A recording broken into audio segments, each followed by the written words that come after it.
Et la soirée file à toute vitesse et nous arrivons à notre dernier binôme. Notre dernier binôme dans lequel on va pouvoir confronter justement la vision artistique de l'échec, la vision entrepreneuriale. Hein, et pour ça, je vais vous demander d'applaudir bien fort Yann Nguema et Jean-Luc Valéjo.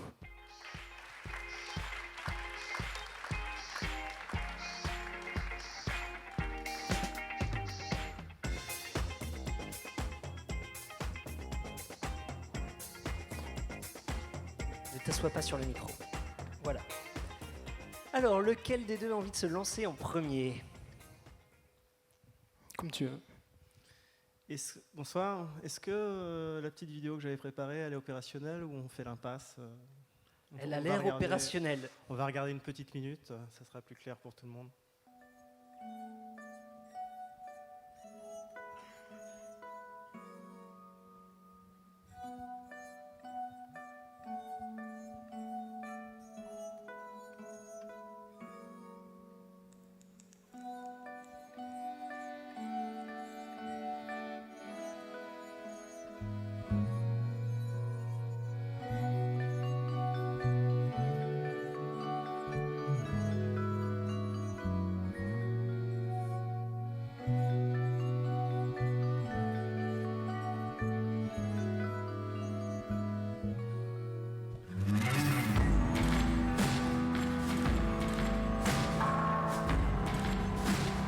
Voilà, tout est coupé.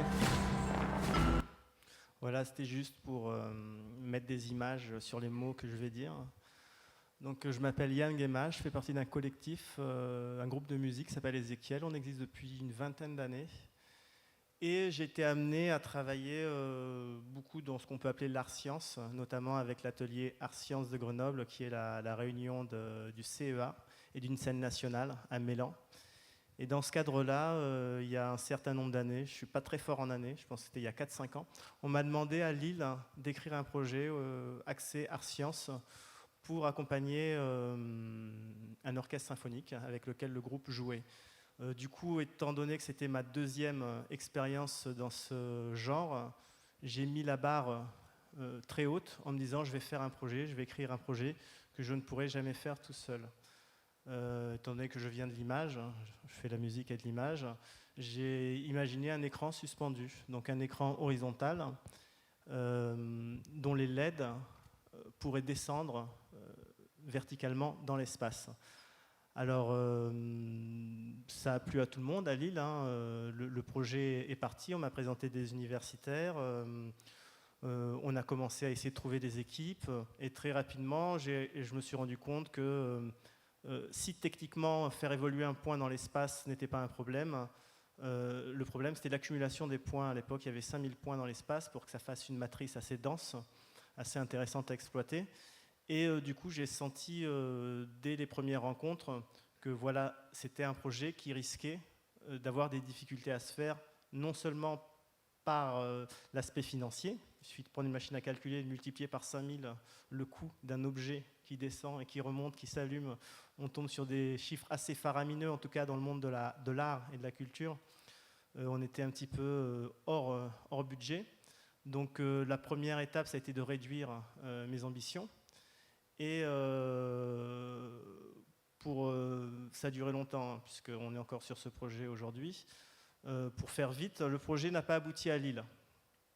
Le concert a eu lieu, l'objet n'était même pas encore en plan, enfin voilà, il était juste encore imaginé. Voilà, la ville de Lille avait beaucoup d'ambition, mais au final n'avait pas de structure pour faire un projet comme celui-là. Donc à la fin de cette première période, je suis naturellement retourné voir l'atelier Art-Science à Grenoble, en leur disant, ben voilà, j'ai ce projet-là qui n'a pas abouti. Est-ce que ça vous intéresse? Donc ils ont été intéressés. On a recommencé à faire table rase de tout ce qui avait été fait. On a refait une équipe. D'ailleurs, mon voisin, curieusement, c'est le hasard, a été chef de ce projet à cette époque-là.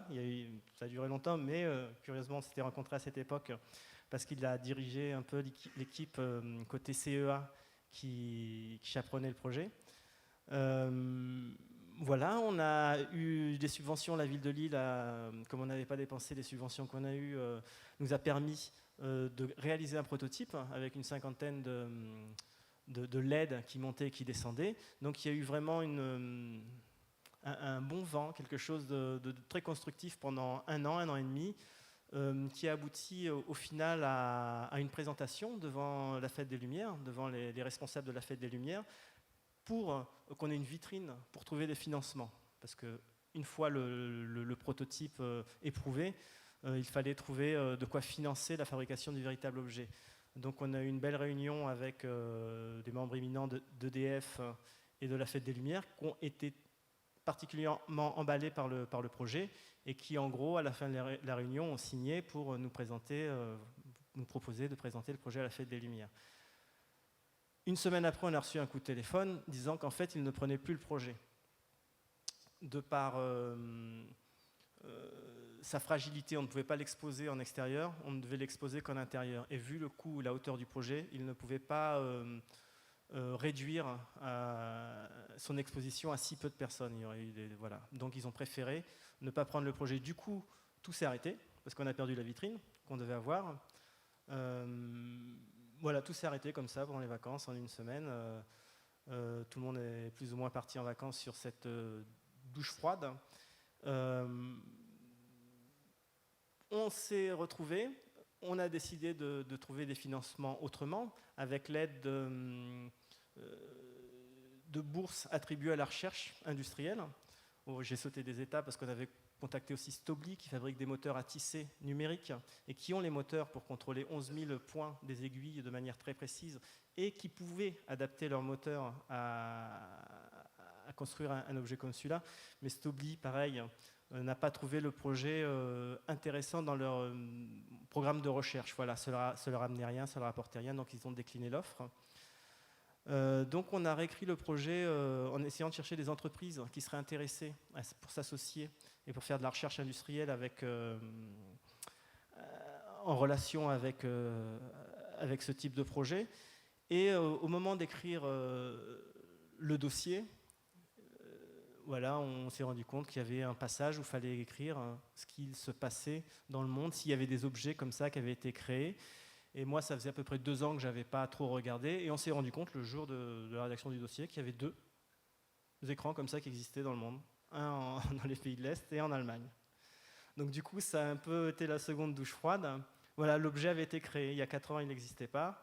Et il y a 2 ans, ben voilà, il avait été créé. Donc la rédaction du dossier s'est un peu arrêtée en réunion.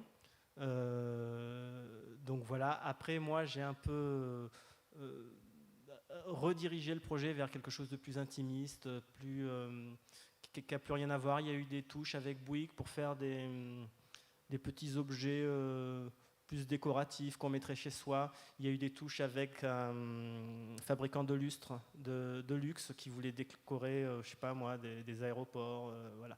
Donc le projet a été un petit peu carrément éloigné de ce à quoi il était destiné à la base. Il était destiné à accompagner du spectacle vivant, à être utilisé de manière interactive sur scène. Mais voilà, même en essayant d'explorer toutes les pistes, les directions qu'on a eues, au jour d'aujourd'hui, le projet n'est toujours pas concrétisé. J'ai encore quelques réunions, on m'appelle quelquefois, parce que la vidéo, l'atelier Art Science continue de montrer ce travail, parce que bon, la vidéo, là, vous avez vu 1 minute, mais étant donné que l'objet n'existe pas, j'ai, on va dire, fait démontrer comment on pouvait utiliser cet objet avec une vidéo d'une une douzaine de minutes. Et du coup, la vidéo voilà, interpelle beaucoup les gens, plaît beaucoup aux gens, mais voilà, on bute sur l'aspect financier, voilà, sur la réalisation de ce projet. Donc, on m'a appelé il y a, je ne sais plus quand, pour parler d'un échec. Alors, pour moi, j'ai précisé au téléphone que ce n'était pas un échec, c'était un projet un petit peu lent à aboutir. Et je ne l'ai jamais considéré ni vu comme un échec. Et j'étais curieux voilà, de voir pourquoi on m'avait appelé pour parler de cet échec. Et bon, j'ai accepté. Voilà, mais voilà, j'emploierai rarement le mot échec pour parler de ce projet, parce qu'il a ouvert de nombreuses portes, ne serait-ce que par la vidéo, ne serait-ce que par la manière de travailler. Moi, ce que j'aime, c'est créer mes logiciels et créer mes outils pour faire des objets que je ne vois pas, faire des choses qu'on n'a jamais vues. Et du coup, cette méthode, c'était mon premier gros projet, avec création du logiciel, création du contenu, comment faire bouger des points dans l'espace, comment gérer ces points, comment gérer la lumière, comment gérer la couleur. Il n'y a pas d'outils pour ça dans le commerce. Donc c'était un premier exercice, et du coup, on va dire que 4 ou 5 ans après, je suis toujours à développer le logiciel, qui cette fois ne gère plus ces points lumineux, mais gère de l'image, gère des briques sur des façades, gère des... Sur la dernière tournée, on avait des lumières.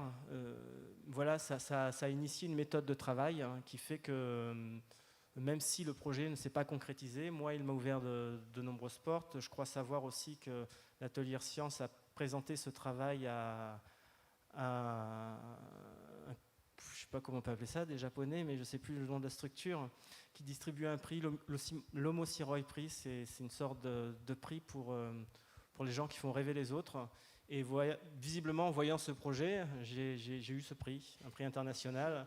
Donc, je ne sais pas si c'est que grâce à ça, mais étant donné que l'Atelier Science n'a que ce projet et un autre, une exposition de ce que j'ai pu faire.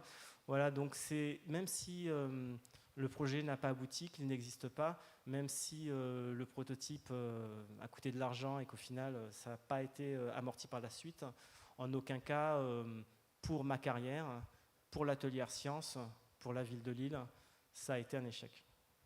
D'accord.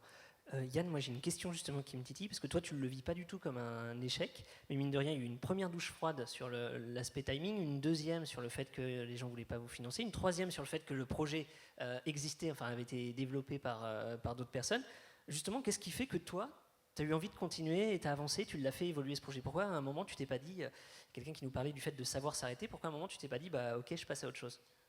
Parce que c'est qu'un écran, pour moi c'est le contenu qui est important. Le fait que quelqu'un ait fabriqué cet autre écran avant moi, c'est un détail. On voit un vidéoprojecteur, on voit cet écran, j'ai pas besoin d'avoir fabriqué ce vidéoprojecteur pour faire du contenu. Et l'écran Pixel Motion, c'est exactement la même chose. C'était avoir un nouveau dispositif et imaginer du contenu. Ce qui m'intéresse, c'est le contenu. Et jusqu'à présent, même si j'ai vu que l'objet existait, même si j'ai vu une boîte allemande l'utiliser, même si j'ai vu qu'à l'Eurovision l'année dernière, ils ont utilisé le principe de boules descendantes et montantes, c'est le contenu qui est intéressant. Et pour le moment, le contenu qui a été créé, on peut encore dire beaucoup de choses. On n'a pas tout dit avec ce type. Voilà, donc moi... c'est le contenu qui m'intéresse plus que la forme. D'accord. Et tu l'as dit dès le début, c'est pour toi un projet justement que tu ne pouvais pas faire tout seul. Comment tu fais pour continuer à emmener une équipe avec toi justement après si j'ai compris quelque chose, c'est que maintenant je fais des choses que je peux faire tout seul, uniquement. Je ne fais plus de projets dépendants de paramètres extérieurs que je ne maîtrise pas. Donc actuellement, j'ai besoin de mon ordinateur, d'un portable. Et je fais avec ça. D'accord, très bien, merci Yann. Jean-Luc. Alors toi Jean-Luc, tu ne vas pas nous parler d'un échec professionnel, mais plutôt personnel. Oui, exactement. Bonsoir à tous. Alors, on a parlé de niveau scolaire, d'études, d'échecs à l'école, etc. Moi, ma vie, elle est ce qu'elle est aujourd'hui parce que j'ai rencontré mon plus gros échec, l'échec de ma vie à 16 ans. En fait, je n'étais pas du tout prédestiné à faire des études. En tout cas, c'est pas la voie que j'envisageais. Je n'étais pas forcément destiné à être entrepreneur. En tout cas, c'est pas ce que j'envisageais. Puisque moi, à l'âge de 14 ans, je suis parti de chez mes parents et j'ai intégré un centre de formation pour devenir footballeur professionnel. Malheureusement, comme 90% des jeunes footballeurs qui intègrent ce type de structure-là, on se retrouve assez rapidement éloigné de ce monde professionnel, éloigné et oublié, j'ai envie de dire. J'ai eu de la chance, et j'ai de la chance d'avoir un papa qui connaissait un petit peu cet univers-là, et qui lui m'a poussé à ne pas arrêter l'école, parce que je peux vous garantir qu'en tout cas à l'époque, quand vous étiez dans un centre de formation, l'école c'était au 2e, voire au 3e, au 4e plan, et c'était pas très important. Donc j'ai quand même eu mon bac, je suis allé faire une école d'ingé, j'ai pas fait le M Lyon comme Sylvain, mais j'ai fait GEM à Grenoble quelques années plus tard. J'ai travaillé, comme l'a dit Yann, au CEA une bonne dizaine d'années, et j'ai occupé quelques postes plus ou moins intéressants. Mais j'avais une grosse lacune, parce que j'étais salarié, et que moi je suis issu d'une famille d'entrepreneurs. Donc je vous laisse imaginer les repas de famille à Noël, aux anniversaires, etc. Et en plus salarié de la fonction publique pendant 10 ans. Donc c'était dur à supporter. Hein. Mais en fait, cet échec-là, il m'a permis plusieurs choses. La première, ça a été de me construire. Parce qu'à 14, 15 ans, 16 ans ou 17 ans, on ne fait pas forcément l'analyse de l'échec, en tout cas les causes. Je l'ai faite bien plus tard, hein. Je l'ai faite quand j'avais une trentaine d'années. Donc vous voyez un petit peu. Et en fait, la principale, je crois, la principale cause de cet échec-là, elle était même sûrement mentale en fait, mentale et psychologique, dans ce sens où j'étais fondamentalement quelqu'un de très fragile psychologiquement et mentalement à cette époque-là, qui faisait que, je vais vous dire, je raconte une petite bêtise, mais en plus moi je jouais sur un poste offensif où évidemment quand on a besoin d'être en confiance, et dès qu'on perd de la confiance, moi j'avais tendance à m'enterrer, et si jamais ça arrive au début de la saison, à la fin de la saison j'étais enterré toute la saison.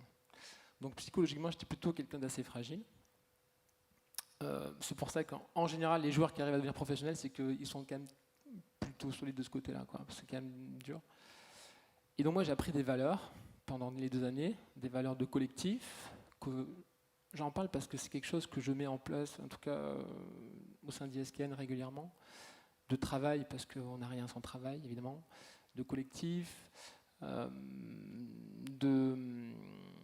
volonté, parce que c'est quand même ça dont on parle. Et donc ces années-là, elles m'ont construite. Et aujourd'hui, je fais moi beaucoup de parallèles entre le monde du sport collectif, le monde de l'entreprise. Je sais qu'il y a eu un Falcon où on a fait le chat il y a quelques mois, donc je suis désolé Eric, j'arrive avec quelques mois de retard, mais aujourd'hui, je peux vous dire très honnêtement qu'il n'y a pas un jour où je ne mets pas en application ce que j'ai vécu pendant 2 ans. On est nous une vingtaine. Comme dans le football, on est tous différents. En plus, je parle d'un sujet d'actualité, hein, et j'ai un exemple très concret d'hier au soir. Il y a beaucoup d'entrepreneurs dans la salle et je pense qu'ils ne me contrediront pas. Mais moi, je mets toujours en avant une force collective versus une somme d'individualité. C'est-à-dire que je le dis, je le répète, il n'y a pas de star chez ISKN, il n'y en aura pas, j'en suis pas une. Je privilégie ce collectif. Et pour les gens qui ont pratiqué du sport collectif, ils savent de quoi je parle. C'est toujours beaucoup plus enrichissant. Évidemment, c'est surtout beaucoup plus efficace. Et ces valeurs-là, moi, je les ai acquises pendant les 2 années qui sont véritablement un échec, mais vous ne pouvez pas vous imaginer à quel point se faire virer d'un centre de formation quand vous misez tout là-dessus peut être anéantissant, quoi. C'est-à-dire... c'est très compliqué de s'en relever. Alors pour les gens qui me connaissent un petit peu, il y en a ici dans la salle, ils savent que j'ai un caractère assez trempé, mais je crois qu'il s'est construit sur cet échec-là, très honnêtement, et le côté un petit peu tendre que j'avais à 14, 15, 16 ans, je l'ai quand même perdu, quoi. C'est-à-dire qu'aujourd'hui, on a beaucoup parlé d'investisseurs, etc. Moi, j'ai même du mal des fois. C'est-à-dire qu'on me rentre plus trop dedans, quoi. Et quand on me rentre dedans, j'ai tendance à... Surtout quand j'ai raison. J'ai tendance à répondre aussi sec. Par contre,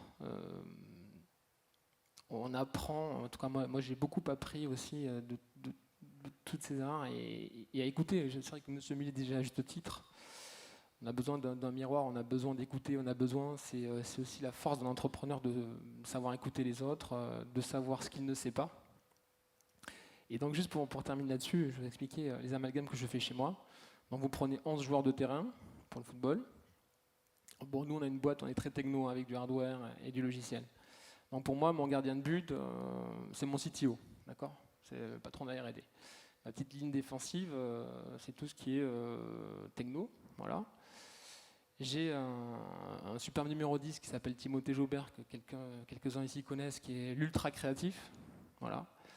Le terrain, donc j'ai les gens à côté applicatif, et devant j'ai tout ce qui est bizdev et marketing. Et moi je suis Didier Deschamps, je suis tranquille, je suis assis sur mon banc, et finalement les gens qui font que la boîte existe et fonctionne, c'est aussi tout ce collectif-là. Parce que comme je leur dis, moi une fois que le coup de sifflet est donné, c'est vous qui jouez. Moi, voilà, on se donne une ambition, on se donne un schéma de jeu, mais finalement c'est vous qui allez jouer. Et donc cette notion de collectif, d'esprit d'équipe, c'est quelque chose que moi je mets en avant tous les jours, et auquel j'attache une véritable importance, parce que ce qui fait la force d'une entreprise, très honnêtement, c'est pas sa marque, c'est pas sa technologie, mais c'est bien ses bonhommes. Voilà. D'accord, merci Jean-Luc. J'ai une question. Est-ce que tu as gardé contact ou tu as eu des nouvelles de gens qui étaient en même temps que toi dans ce centre de formation? La réponse, elle est facile, c'est non. Ok. Non, c'est un milieu très particulier. En plus, j'ai 40 ans, donc il y a quelques années déjà, c'était moins star people qu'aujourd'hui. Et puis c'est un milieu qui est pas forcément très sain, hein. C'est-à-dire que même quand vous jouez au sein de même équipe, il y a des rivalités, puisqu'il y a 11 places pour 23 bonhommes, 24, 25. Donc non, il n'y a pas franchement d'amitié, pas vraiment, quoi. D'accord, merci. Alors pour terminer notre intervention, je vous ai choisi 4 tableaux de maîtres qui vont sûrement s'afficher. J'aurais pu choisir des équipes de foot, mais j'ai pris 4 tableaux de maîtres. Je vais vous laisser les regarder, prendre quelques secondes de réflexion pour savoir lequel vous évoque le plus votre expérience et pourquoi. Et pendant que vous y réfléchissez, on va faire un petit quiz avec notre cher public. Donc, le premier en haut à gauche, c'est le radeau de la Méduse de Jéricho Merci. Le deuxième en haut à droite, le cri de Munch, vous êtes merveilleux. Le troisième en bas à gauche, c'est du Dali. Alors comment il s'appelle? Alors il faut le prononcer plus fort si vous voulez que je l'entende. Les montres molles, vous êtes sûr de ça? Je vois quelqu'un qui fait oui. Moi j'avais quelque chose comme la persistance de la mémoire. Oui, bref, c'est les montres molles. Et le dernier, ce n'est pas du Magritte, c'est du Hopper, exactement, et il s'appelle Night Hawks. Alors, Yann, est-ce que tu en as choisi un? Oui, moi, ça serait le Dali, hein, pour la dilution du temps. Hein, et puis la poésie, hein, il n'y a pas de côté dramatique, il n'y a pas d'excès, c'est juste le temps qui coule. Très bien, et le temps qui passe et le projet qui continue et qui évolue. Jean-Luc. Sans hésiter, le radeau de la Méduse. Sans hésiter. Alors, c'est sans aucune hésitation pour ce que j'ai raconté, pour ce que je vis encore tous les jours, parce que rien n'est jamais acquis, et ça c'est ce qu'on apprend aussi quand on est entrepreneur, hein. Mais moi ce qui me plaît dans le tableau, c'est qu'il n'y a pas une seule personne sur le radeau, il y en a plusieurs, et c'est ce que je répète tous les jours à l'ensemble de mes collaborateurs. Voilà, donc sans hésitation, le radeau de la Méduse. Ouais. Très bien. Merci à tous les deux. J'aurais juste une dernière petite remarque pour Sylvain, je ne sais pas où il est. Voilà. Ton intervention sur tes bijoux de cheveux tout à l'heure m'ont fait penser à quelque chose. On t'a demandé si tu avais dû changer quelque chose dans ce projet, ce que ça aurait été.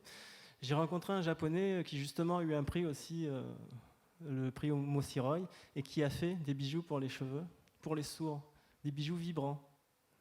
Voilà. Donc les sourds mettent ça, c'est des barrettes, dans les cheveux. Et ça vibre en fonction des fréquences, donc quand le téléphone sonne, quand une porte claque. Et il a eu un prix. Et Panasonic qui est en train de commercialiser son produit. Voilà.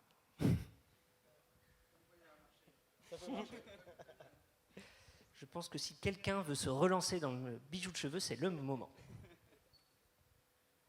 Eh bien, cette soirée va décidément finir par toucher à sa fin.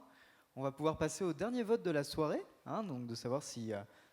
entre Yann et Jean-Luc, qui est le meilleur perdant, qui est le meilleur perdant. Donc exactement le même système que tout à l'heure. Hein. Si vous voulez voter pour Yann, vous mettez les bras de ce côté. Si vous voulez voter pour Jean-Luc, vous mettez les bras de ce côté. Et je vous laisse voter.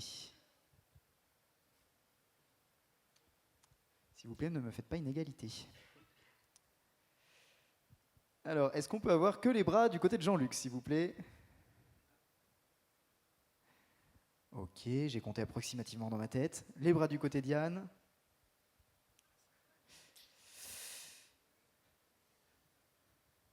Est-ce que tu vois un Moi, gagnant je pense qu'il y a une légère majorité pour Yann. C'est ce qu'il me semble aussi. Est-ce que ça vous convient? Parfait. Allez, donc c'est Yann qui remporte ce tour. Bravo. Bravo à tous Merci les deux. beaucoup à vous deux.